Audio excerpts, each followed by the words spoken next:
everyone, welcome to SIFTD HQ, episode 22. You're like, what the hell Shane doing out here on the street? Doing some skateboarding. We're checking out one of 3 big indie skateboarding games that are coming out in the replacement of Skate. Let's see what's up.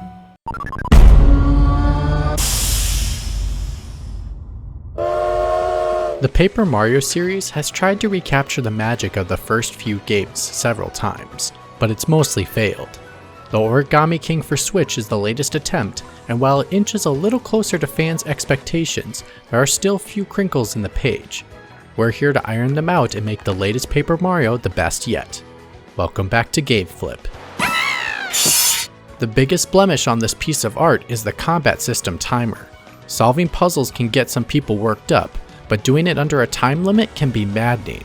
In this game, you must get all the enemies aligned on a turntable before the clock expires, and you almost never feel like there's enough time. We understand that you can spend coins to get more time, and we will address that later. But for now, we're completely removing the timer. Cutting out the timer will allow us to create a more inviting difficulty curve. Right now, it goes from a cakewalk to a brick wall in the span of a handful of hours. With the timer gone, you can create more intricate, challenging puzzles that slowly grow more difficult as you make progress. Giving the player more time would also allow for new table moves to add an extra layer of complexity. We like puzzles, we just don't like being forced to solve them before we're ready. Once you do solve the puzzle and line the enemies up in the correct formations, the combat is just too basic. Right now you can attack with a hammer, Mario's boots, and that's about it. Both use simple timing mechanics to determine damage output. We're adding more weapons, including the hat throw from Super Mario Odyssey. Just like with the boots and hammer, you can collect more powerful versions as you make progress. The biggest complaint with fans is that the franchise is no longer an RPG. We're going all in and adding summons. How fun would it be to control Bowser or any other iconic baddies inside the combat? The audience of Toads could even form with the summon, like Voltron. We propose activating the summons after completing a specific number of puzzles in a row. Our final tweak to the gameplay is completely removing the motion controls. Yeah, you can turn them off in the menus, but they're on by default. They're not even used all that often, minus the Thousand Arms ability, but when they are used, it's for important, challenging moments like boss fights. One boss fight asks you to use the motion controls for the final blow. They failed, we died, and we had to start the whole thing over again. We're done. With the combat getting a full makeover, we now turn our attention to smaller issues. With no need to spend that many coins on a timer anymore, we can cut down on the need for mundane tasks like confetti collecting and tossing. Instead, we propose on using coins on more meaningful items. A star could be used in place of a repel, mushrooms can be used to double your size while buffing your stats, or you could use a whistle to call a chain chomp to pull you out of battle instead of the boring flee option. Progression and traversal are bogged down in this game by a strange fast travel system. There are warp pipes that you can use to get around, but you normally have to return to the beginning of each level to use them. It can make getting from one side of the map to the other a convoluted process of using warp pipes and fax machines to get to where you want to go. We're going to turn every save point into a warp point to cut down on the needless travel. We adore the charm and writing in this game, and it could be featured more. We're adding side missions so there's more interaction, and we're producing real cutscenes with recorded dialogue to help this great writing come to life. These moments make us smile, and we want more of them. Our arts and crafts project is done.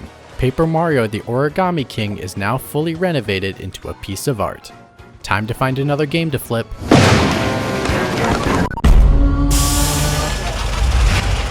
Welcome to the 6 biggest news stories in gaming for the week ending July 28th, 2020. I'm Shane Satterfield for SIFTD News, and this is the Big 6.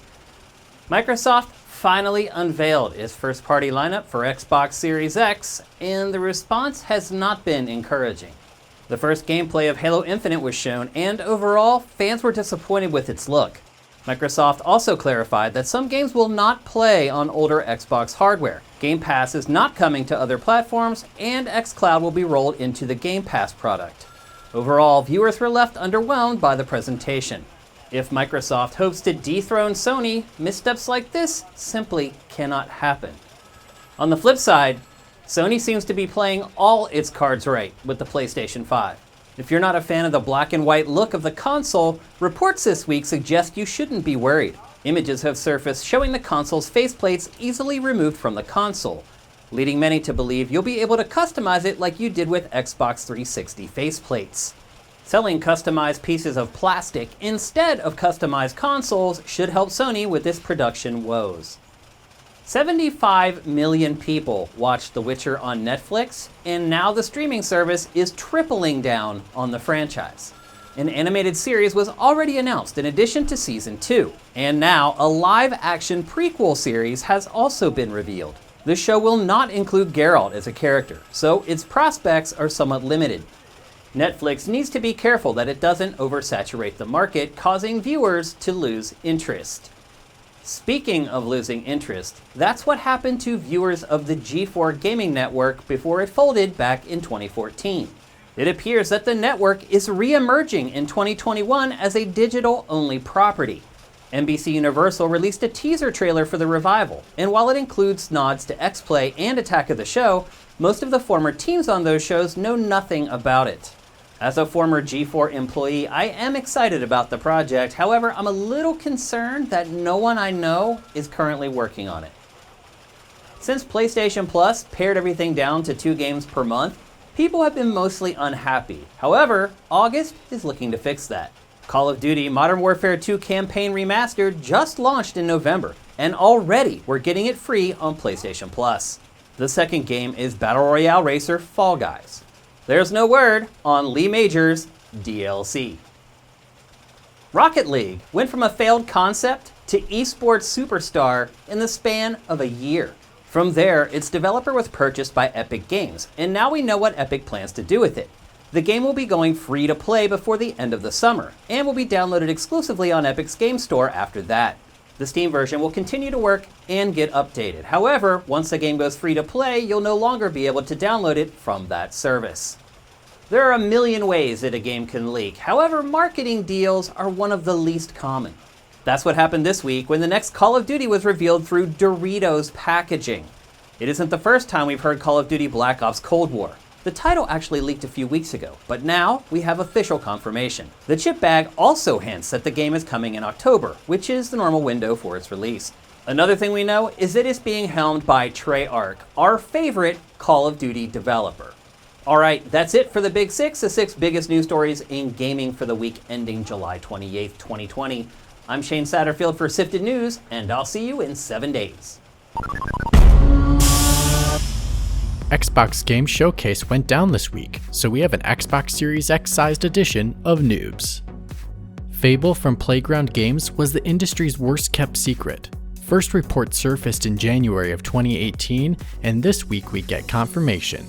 For now, it's just titled Fable, and Microsoft is calling it a reboot for the franchise. Set to be released for Series X and PC, not much more is known, but you can follow the game on SIFTD.net to make sure every update appears at the top of your SIFT and you don't miss a thing. The first Stalker was released back in 2007 to mixed reviews, but its heavy atmosphere has made it a shooter of legend. 13 years later, a sequel has finally been announced, so get your hazmat suit ready for a return to post-explosion Chernobyl. The sequel is taking full advantage of Xbox Series X and will be a timed console exclusive. No release date has been announced, so stay tuned for more updates. As Dusk Falls is being helmed by a former lead developer at Quantic Dream and looks to retain the studio's narrative-driven aesthetic. Its multi-generational story follows 2 families involved in a hostage situation and how the trauma carries over from generation to generation. Its art style is definitely unique, but we have no idea when it's coming to Xbox Series X and PC. State of Decay is one of those franchises that seem to have as many bugs as fans. Now that Undead Labs is fully assimilated into Microsoft, perhaps State of Decay 3 will shine with polish. One thing's for sure, the comedic undertones from the first 2 games are MIA, so it appears the next entry in the zombie survival sim might grow some fangs. Information is limited, but it's coming to Xbox Series X and PC. 2020 will be the first year that a Forza video game is not released. That's because the first entry for Xbox Series X isn't coming until 2021. Like with Fable, it appears that Xbox is rebooting the title, but what about the game itself? Turn 10 says it won't make the console's launch because it's implementing new game concepts and technologies. It's certainly eye-catching with ray tracing at 4K and 60 frames per second. We'll learn more as it spends some extra time in the garage. By far, the biggest game announced at the Xbox Game Showcase is Obsidian's new RPG franchise Avowed. The studio has survived creating its own interpretations of Bethesda's biggest hits, and now appears to have its sights set on the Elder Scrolls. According to Microsoft, their open-world first-person fantasy RPG is what Obsidian has been dreaming of creating all along. The best part is we won't have to wait over a decade to play it when it launches for Xbox Series X and PC.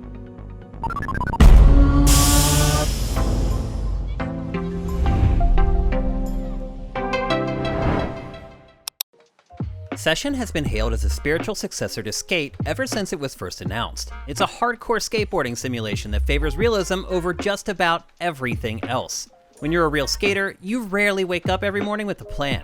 You call your bros, see where everyone is skating, and head out. Once you're out there, there's no one telling you what to do. Session subscribes to these ideals. There are no NPCs to give you missions. Heck, there are no NPCs at all. Or other people for that matter.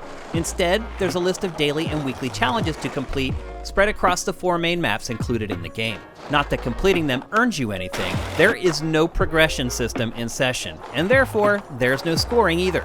There are no combos, and little fanfare when you do actually land a trick.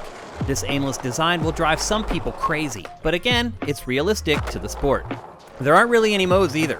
Aside from free skating where you can do whatever you want, there's an option to play the classic skate game, but that's where the options end. Well, unless you count the video editor, which is actually kind of robust. Or the lifeless apartment hub, where you can watch the videos you make. The lack of a park editor is a huge disappointment because currently there aren't many levels in the game. So, you know all the game's features, but how does it play? Alright, so here we are inside Session. I am playing the Xbox One version of the game, and I'm just going to say right off the top that this is one of the hardest games I have ever played. Ever. It is the Dark Souls of skateboarding games, and I would argue not in a fun way. So this game does not have real skaters, but it doesn't matter because you never see them. Like, you'll see their face when they pop down to ollie, and that's it. They're out of frame pretty much the entire time. Another thing I'm going to mention is that I have changed from the default control scheme because the control scheme in this game is insane. Basically how it works is you turn left and right with the triggers instead of the analog stick. And so I have changed it so that I can now turn with the analog stick. And these are basically skate controls. Now, one thing that doesn't change when you change that is the right stick is your right foot, and the left stick is your left foot. It's, again, even more complicated than skate. So I'm common-footed. My left foot is forward. Instead of ollie, I pull back on the right stick and then flick it up. And then if I want to do a trick, hopefully I don't fall down here because you fall down all the time in this game. If you want to do a trick, you ollie. If it'll ollie. See, this game is insane. You ollie, and then you flick the left stick. If he'll ollie, he won't.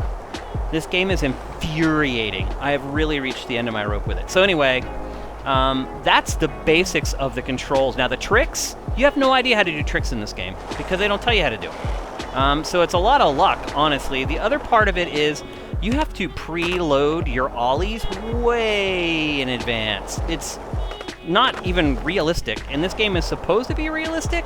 You literally have to crouch down a good like 3 or 4 seconds before you plan on ollieing, and then release way before the lip, and then you'll hit the lip like that. Again, not realistic. I can pop an ollie in like half a second, like an ollie big enough to like go up over a curb easily and probably about a foot high. So it's not realistic for the game to say, oh, you need 5 seconds you need 5 seconds to set up for an ollie. It's insane. That's not how real skateboarding works. I can literally pop an ollie in like a fraction of a second. And so this game is very deliberate. If you hit anything, you fall down. I'll show you. If your wheels, let me just show you. If your wheels rub against a curb, you fall down. Crazy. Now, trying to do tricks on a ledge. You have to get it perfect. Again, your wheels touch the curb, fall down. You have to get it perfect. There are no magnetics in this game, meaning that once you ollie, your board will be attracted to the rail, and your trucks will lock onto the rail, or your board will lock onto the rail. You have to just get it perfect. And let's see if I can do it. Nope. Didn't ollie high enough, because in that case, I probably needed to preload the ollie for about a minute to ollie that high. Let's just see if I can... Okay, I did a kickflip. That's good. Missed the curb, though. Now, in most skateboarding games, it would have just locked onto that curb. Again, wheels touch the curb, you fall. Now watch this. Sometimes you can't get away from the curbs. Watch this. Once you get locked into it, because if you touch the curb... Okay, I got away that time. All right. But you're starting to see how this game works. There's no anything. There's no direction in this game. You just go out and skate. And some people are probably going to like that. Again, couldn't do a grind. Some people are going to like that. Some people are not. As far as like doing rotations, that's handled with the analog stick and the triggers. It's only handled with the triggers, though, unless you change to this control scheme. Steering with the triggers is asinine and insane. I tried it for the first, 20 minutes I played this, and I gave up and switched the control scheme to the skate scheme.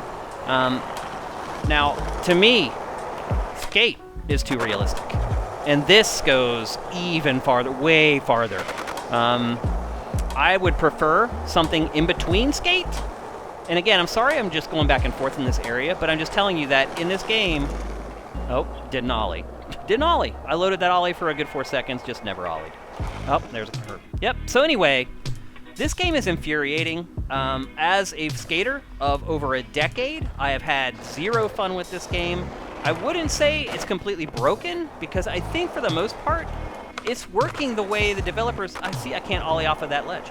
It's working the way the developers want to. I just think the vision for this game is garbage. I have really little interest in playing this again. It is in early access, so there is improvements to come, I would assume. Oh, I thought I had a grind. So there are improvements to come, I would assume, but this game needs a lot of them. Even as a former skater, hard pass. So Session is like the Dark Souls of skateboarding games. Real skateboarders might take to it after they get over the hump, but it's a big-ass hump. The lack of any explanation for anything means casuals should stay far away. And even as a former skater myself, if I want something this realistic, I'll just take the board out for a real session. Mod support has been robust and there's a solid community online, but when you struggle just to stay on the board, all that stuff is moot.